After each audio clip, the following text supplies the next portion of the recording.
rétine.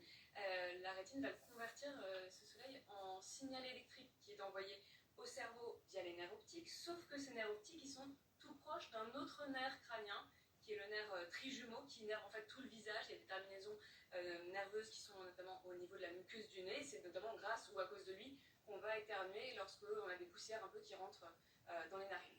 Oui, c'est ça, en fait, c'est vraiment nos yeux qui sont à l'origine de ça. Oui, et les neurologues pensent que ce serait une sorte de court-circuit qui expliquerait ce phénomène, un peu une interférence, puisque le nerf optique est stimulé presque de façon excessive par la lumière, et ça va interférer à ce moment-là avec le nerf trijumeau, un peu lorsque deux fils électriques se touchent, et c'est ce qui déclencherait ce réflexe d'éternuement. Et alors, on n'est pas tous concernés, c'est héréditaire. Oui, c'est des facteurs génétiques qui expliquent ce phénomène. En gros, quand vos parents ou l'un de vos parents a un enfant a 50% de risque de l'être également. Alors, c'est pas très grave, hein, c'est pas grave. Oh non, c'est pas grave du tout. Et surtout, on peut sortir une forcément d'intelligence. Avec des lunettes de soleil, on évite de trop choquer notre système avec le passage ombre-lumière. En revanche, c'est particulièrement vrai, une précaution à prendre pour les conducteurs de voitures et aussi les pilotes de ligne.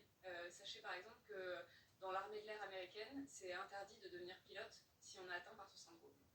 Il y a des exceptions quand même, mais on va rappeler que ce n'est pas grave du tout. C'est juste un phénomène à expliquer. Merci Marie.